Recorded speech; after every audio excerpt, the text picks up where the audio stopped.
Hello guys, welcome to the science news. Digestive system यानी पाचन तंत्र। दोस्तों, दुनिया में हर इंसान को जिंदा रहने के लिए खाना खाने की ज़रूरत होती है। हम जो खाना खाते हैं उसे हमारा डाइजेस्टिव सिस्टम एनर्जी में बदल देता है और उस एनर्जी से हमारा शरीर जिंदा रहता है।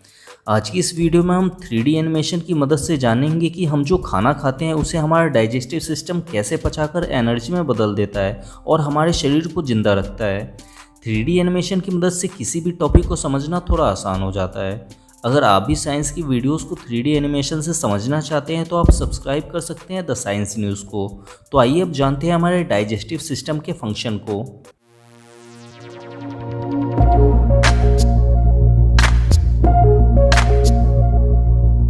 हमारे डाइजेस्टिव सिस्टम के फंक्शन को समझने के लिए सबसे पहले हमें ये समझना होगा कि हमारा शरीर जिंदा कैसे रहता है। हमारा पूरा शरीर छोटी छोटी कोशिकाओं यानी सेल से मिलकर बना हुआ है और हमारे शरीर के हर सेल्स को जिंदा रहने के लिए ऑक्सीजन की, ग्लूकोज की और कुछ न्यूट्रिशंस की ज़रूरत होती है। हमारे शरीर के बॉडी सेल्स को ऑक्सीजन की सप्लाई हमारे फेफड़े करते हैं और इन्हें ग्लूकोज और न्यूट्रिशंस की सप्लाई हमारा डाइजेस्टिव सिस्टम करता है। हमारे शरीर में फेफड़ों के द्वारा बनाए गए ऑक्सीजन और डाइजेस्टिव सिस्टम के द्वारा बनाए गए ग्लूकोज को बॉडी के हर सेल्स तक पहुँचाने का काम हमारे ब्लड में मौजूद रेड ब्लड सेल्स करते हैं। हमें डाइजेस्टिव सिस्टम के फंक्शन को समझने के लिए हमें हमारे खाने से मिलने वाले कुछ न्यूट्रिशंस यानी पोषक तत्वों को भी समझना होगा। हम जो खाना खाते हैं उस खाने को हमारा डाइजेस्टिव सिस्टम पचाकर उनसे बहुत सारे न्यूट्रिशंस को अलग कर लेता है, जैसे carbohydrate, protein, fat, starch, amino acid, fatty acid और ग्लूकोज। इनमें से लास्ट के सिर्फ इन 3 nutritions amino acid, fatty acid और ग्लूकोज को ही हमारे ब्लड में मौजूद रेड ब्लड सेल्स एब्जॉर्ब यानी अवशोषित करके बॉडी के हर सेल्स तक पहुंचाते हैं। तो आइए अब जानते हैं कि हम जो खाना खाते हैं उसे हमारा डाइजेस्टिव सिस्टम कैसे पचाकर उनमें से एमिनो एसिड, फैटी एसिड और ग्लूकोज को बनाता है। हमारे डाइजेस्टिव सिस्टम यानी पाचन तंत्र में हमारे शरीर के 6 हिस्से शामिल हैं। पहला हमारा मुंह, दूसरा स्टमक यानी अमाशय, तीसरा लीवर, चौथा पैनक्रियाज ग्लैंड यानी अग्नाशय ग्रंथि, पांचवा स्मॉल इंटेस्टाइन यानी छोटी आंत और छठा लार्ज इंटेस्टाइन यानी बड़ी आंत शामिल है। हम जो खाना खाते हैं उसे पचाने की शुरुआत हमारे मुंह से ही शुरू हो जाती है। जब हम खाना खाते हैं तो उस खाने को हमारा दांत छोटे छोटे टुकड़ों में तोड़ देता है। अब हमारे मुंह के अंदर मौजूद स्लाइवेरी ग्लैंड यानी लार ग्रंथियाँ उस खाने में स्लाइवा यानी लार को छोड़ना शुरू कर देती है। मुंह के अंदर खाना को पचाने का काम यही स्लाइवा करता है। स्लाइवा में मेन 3 एंजाइम होते हैं जो खानों को पचाने का काम करते हैं, लाइसोजाइम, टाइलिन और म्यूकस। लाइसोजाइम हमारे द्वारा खाए गए खाने में मौजूद बैक्टीरिया को मारने का काम करता है। टाइलिन खाने में मौजूद स्टार्च जो एक प्रकार का कार्बोहाइड्रेट है उसे निकाल लेता है और स्लाइवा में मौजूद म्यूकस का काम खाने को चिपचिपा बनाना है ताकि वो पेट के अंदर आसानी से जा सके। अब ये खाना एसोफेगस यानी ग्रास नली से होते हुए स्टमक तक पहुंचता है। ये एसोफेगस 25 सेंटीमीटर लंबा होता है। खाना स्टमक में पहुंचने के बाद स्टमक इस खाने में हाइड्रोक्लोरिक एसिड को छोड़ता है ताकि जो स्ट्रॉन्ग बैक्टीरिया मुंह के अंदर नहीं मर पाए थे वो अब अच्छी तरह से मर जाएं। हाइड्रोक्लोरिक एसिड की वजह से स्टमक में मौजूद खाना और भी छोटे छोटे टुकड़ों में टूटकर पतला हो जाता है। स्टमक के अंदर एक ग्लैंड पाया जाता है जिसे गैस्ट्रिक ग्लैंड यानी जठर ग्रंथि कहते हैं।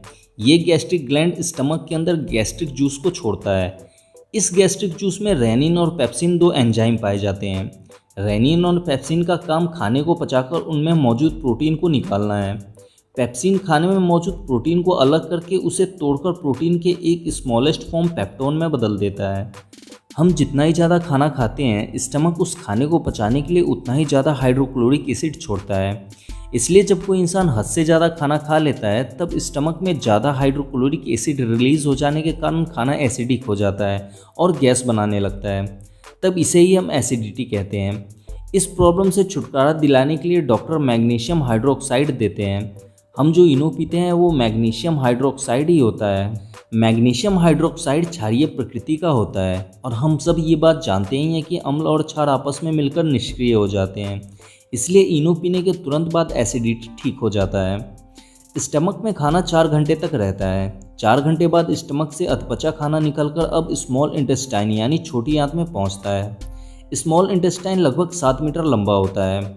स्मॉल इंटेस्टाइन में खाना पहुंचने के बाद लीवर इसमें बाइल जूस यानी पित्त को छोड़ता है।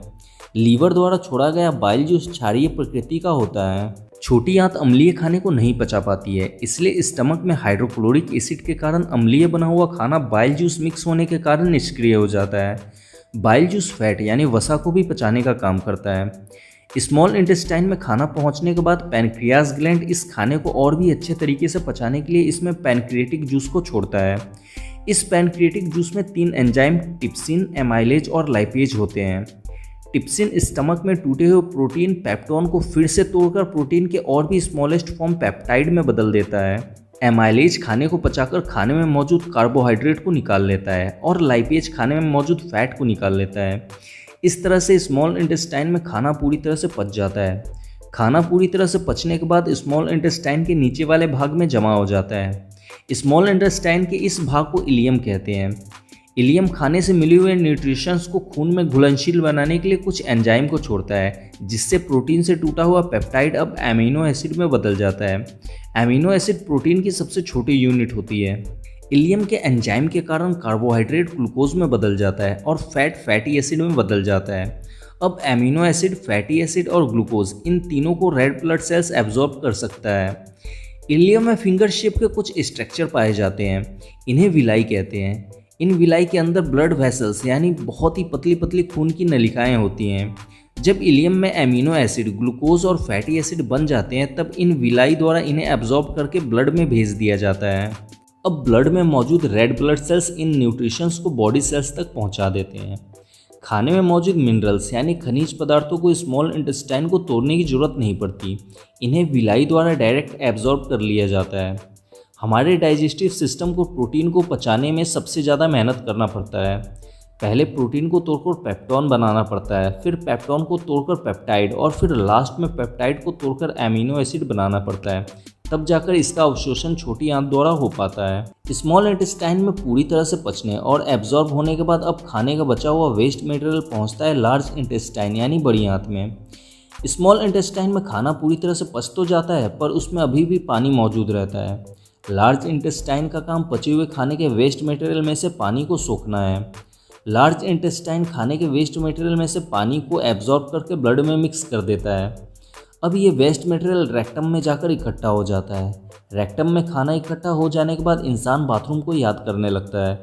फिर बाथरूम में जाने के बाद ये वेस्ट मटेरियल एनस के रास्ते हमारे शरीर से बाहर निकल जाते हैं। हमारे द्वारा खाए गए खाने को मुंह से लेकर एनस से बाहर निकलने तक 32 फीट यानी लगभग 9 मीटर तक का सफ़र तय करना पड़ता है।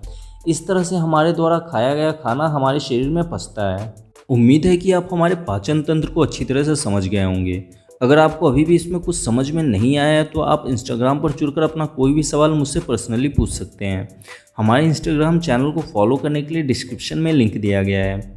दोस्तों, आज हमारा साइंस बहुत तेज़ी से डेवलप हो रहा है। इसी की वजह से आज दुनिया में हर दिन नई नई खोज और आविष्कार होते रहते हैं। ऐसी ही नई नई खोज और आविष्कार की जानकारी से हमेशा अपडेट रहने के लिए आप सब्सक्राइब कर सकते हैं हमारे नए चैनल साइंस न्यूज़ टीवी को। इस चैनल का लिंक मैंने नीचे डिस्क्रिप्शन में दे दिया है, आप उस पर जाकर इसे सब्सक्राइब कर सकते हैं। वीडियो अच्छा लगा हो तो इसे लाइक कर दें और इस वीडियो से रिलेटेड आपके मन में कोई भी सवाल है तो आप मुझसे कमेंट में पूछ सकते हैं। और ऐसे ही साइंस और टेक्नोलॉजी की नॉलेज से हमेशा अपडेट रहने के लिए सब्सक्राइब करें द साइंस न्यूज़ को। Thanks for watching, friends.